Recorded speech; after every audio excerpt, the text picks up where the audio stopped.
know, that water was really, on my depth finder, we're at 3.5 foot deep. Lots of times when I would hang that bait up, I would drop it down. I was using a 7-foot rod for that situation, and that bait would be down, hung 5 feet down. That's about the depth of the water. True, actual depth is about 5 feet. So by using 20-pound test line on this bait, it makes it run a little shallow. This lure right here, if I throw it on 10-pound test fluorocarbon, will run about 6.5 foot, 7 foot. And, you know, so I can help control the depth a lot with the size of that line. But the bigger the line that you use, the better the sensitivity, the better the feel, the better it is to clear that grass. So I always use fluorocarbon because if I use 14-pound fluoro and 14-pound mono, the 14-pound fluoro is going to make the bait run deeper. If I want it to go shallower, I can go to 17 or I can go to 20 and still get the same depth out of the bait. So the fluorocarbon is critical. It's a real high grade of fluoro. I tie a Palomar knot with it when I'm doing it. And the only thing you got to do, and you have to do this with any line, but just make sure that when you tie a knot with your fluorocarbon, wet it down before you pull it tight. I tie just a standard Palomar knot, wet it down and pull it tight, and I never have knot problems with XBS fluorocarbon. It's a fabulous line. It's made by a company in Japan called Toray, and all the best fluorocarbons, I'll just tell you, they come from Japan. That's where they're all manufactured at, and it's real critical. It's been a real important part of the success that I've had. And last but not least is the hooks on the bait. You know, I mean, they build these baits, and they come with premium black nickel round bend trebles. And I've learned over the years that treble hook baits can be frustrating at times when you're catching fish, especially a bait like the red-eye shad. They're just known for losing fish.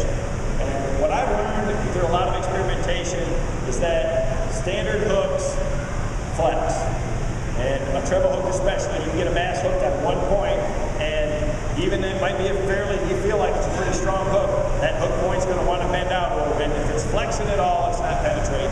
So I went to Mustang a few years back and developed a Kale-style treble hook, and it's an extra wide gap hook and an extra short shank, and that allows me to put a bigger hook on the bait and not tangle. And what it does too is by being an extra short shank is it increases the gap from the eye of the treble hook to the point.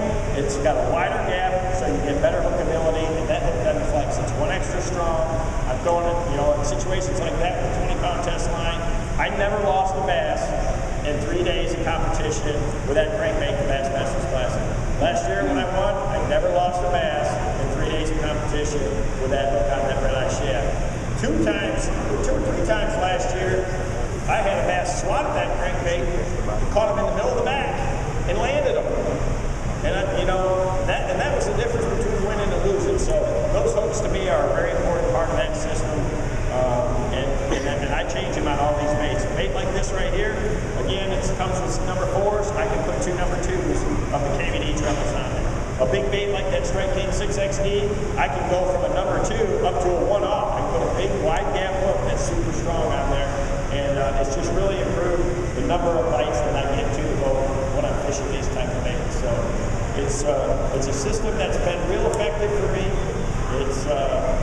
It's been phenomenal, and you know, I feel really fortunate to be here again this year in the same situation that I was last year, just coming off of a week that's pretty magical. You know, without a doubt, you got to have things go your way.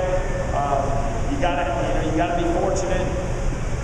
Last year, I got to find an area that, you know, was in the back of the creek. There was a bridge there, and I was able to protect it from the other competitors. There were so many spectators, they really blockaded the entrance from anybody else coming back there. I had it all to myself. I didn't have any excuses. If I didn't catch him, it was my fault. This year, I had to do it in a crowd. I had to catch him all around everybody else, and we were going head-to-head, and I had to outfish some of the best anglers in the world to do it. And I think a big reason why I was able to do that is the confidence that I have in the system that I do, the baits that I get to develop, you know, for Strike King, and you know, it made all the difference in the world. So, you know, hopefully, when we go down to the Red River next year, 3 years ago I went there, Steve won the Classic there. I had a really bad first day.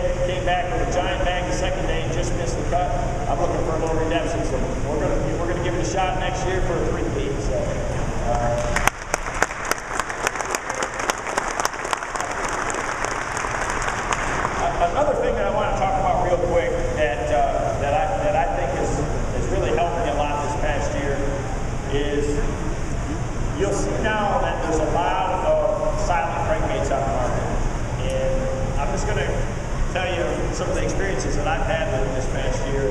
Bass Pro has been real nice in the fact that we've worked real close with Strike King to develop a lot of baits that are exclusive just to Bass Pro, some silent crankbaits and things like that. I've been fishing silent baits for years. You know, these type of baits, these shallow running crankbaits, the original baits I used 20 years ago were old Bagleys and Big O's and things like that. The original wood baits, they didn't have rattles in it. You know, even though it doesn't have any rattles in it, they make noise. You know, the hooks bang against the side, the split rings are on there. So it's not a 100% true silent bait, but that being said, one with a loud knocker rattle in it compared to one that doesn't have one can make a big difference. You know, earlier this year, about mid-season, we showed up at Lake Guntersville, and it was early summer, and you know, it's a good lake. It's got huge schools of fish, tremendous lake, and it gets a ton of pressure. I mean, a ton of pressure. And I started out that event doing pretty well. You know, needed a win to move up in the standings there to really challenge for Angler of the Year. It was getting pretty far along in the season, and I had ended up having a pretty good tournament there. But there was the second day of the tournament, I found this spot, and it was a main river ledge, and I was throwing a 6XD crankbait, regular standard chartreuse sexy shad color with a rattle in it. And I found this spot in practice where I made a few casts and caught some 2-pounders back to back. And I said, you know what, there's a pretty good school there. I saw on my electronics with my side imaging, I could see the bass there. And you could see a cloud of fish there. So I knew there was a lot of fish there. I didn't know if they were white bass or stripers or bass or whatever. So the second day I went to that spot and I started fishing and started catching them. And I caught about 30 or 40 in a row. I mean, it was just odd. But most of them were pretty small bass. And then towards the tail end of that, I caught a 4-pounder. And it was a pretty good flurry. I mean, you have to get a bite every cast, or hooking one or missing one, and they were kind of bumping it a little bit. And I caught a 4-pounder, and it actually really kind of slowed down. And it got to where about every 5 casts, I'd catch one. And I'm making the same cast, exact same line, to a spot about the size of the front deck of this boat. It's an 18-foot little high spot right on the edge of the river there, and it was hard on top. I could feel it with the crankbait that probably had some shells or maybe some gravel or something. I could feel the crankbait hitting it, and it was hard.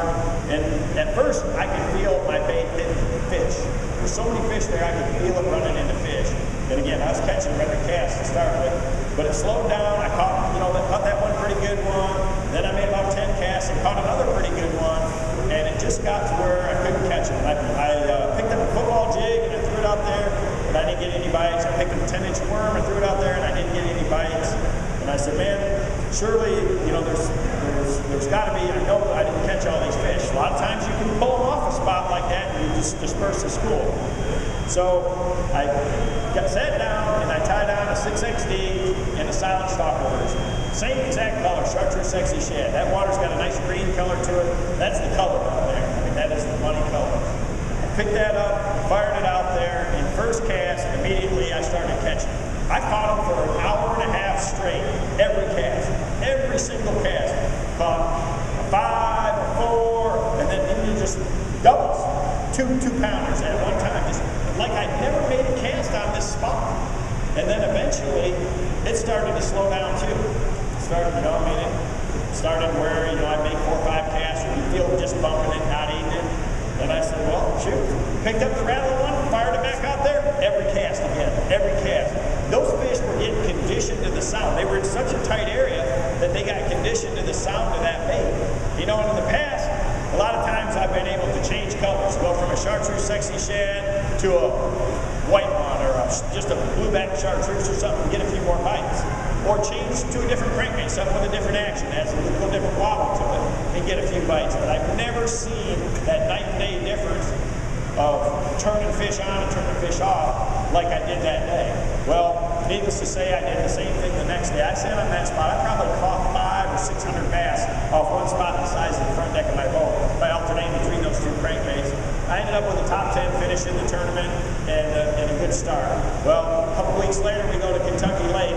I got this knowledge in my head. There's no place in the country that gets more pressure in the summer than Kentucky Lake, cranking those ledges.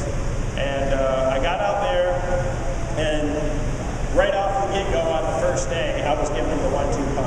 can pull off, and I always start with that rattling bait. Always start with that rattling bait first. And I'll throw out there, and I'd catch 6, 8, 10 fish in a row, and they just slow down. Pick that silent bait up, and it was like I'd never made a cast there. And you know, I led the tournament from start to finish. And while I was doing this, you know, Martin Zone was the commentator for the Bassmasters. He's a good friend of mine. And I told him what I was doing.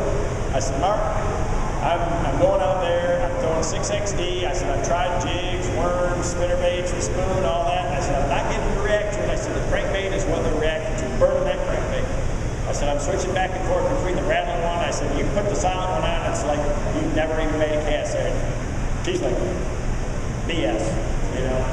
He's like, I'm going to call him B.S. on that one. Well, the final day, he's always going to be out there on the water with you and all that. So I went to a couple of spots and didn't catch him. Didn't catch him very good. Caught 1 or 2 is all, wasn't very good. And it's about 10 o'clock. Each day I've been trying to save 1 or 2 spots. And I pulled up to this spot that I've been saving, and Zone is in the back of my boat with the cameraman, and I throw out there, excuse me. In the first cast with a regular rattling 6XD, I catch a 5-pounder. First cast on the spot. Get lined up, I knew I was right there, bam! Awesome, you know, it's a good start to the day. I had a couple 3-pounders in the box, but that's the kind of fish there you gotta have is 5-pounders. I catch that 5-pounder, and then it's on. Every cast I'm catching one. Mostly smaller fish, 2-pounders, whatever. Catch some small ones, I get my limit in the box anyways. I get about 12 or 15, so they start slowing down. They start bumping the bait, not getting it. Then it's 5 casts till I catch them. Then it's 10, then it's nothing, not getting a bite. And I said, here, I said, watch this.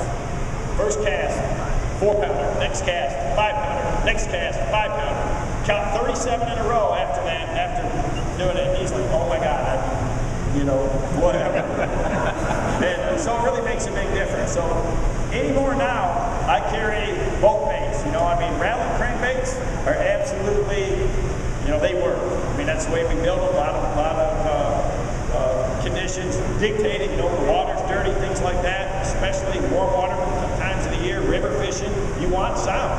But boy, if you've got a spot that you caught a couple of bass off of with a regular crankbait, and you can throw that silent one in there right afterwards, it's amazing what it can do. So we've got you know, all these different baits now that come in rattling and silent versions. The KVD 1.5, Bass Pro is the only place that offers it in a rattling version. The 2.5, same thing. We got a silent and rattling both. The 6XDs, the Series 5s, the Series 3s, and now the red-eye shad too. Red-eye shad, rattling bait, that's what I won the Classic with last year. We've got a silent stopper mount. It doesn't got any sound to it. Dynamite for early in the spring. And when you get tough conditions, that's when I really go to these type of baits. High pressure, no wind, bright skies, the bass aren't going to be active.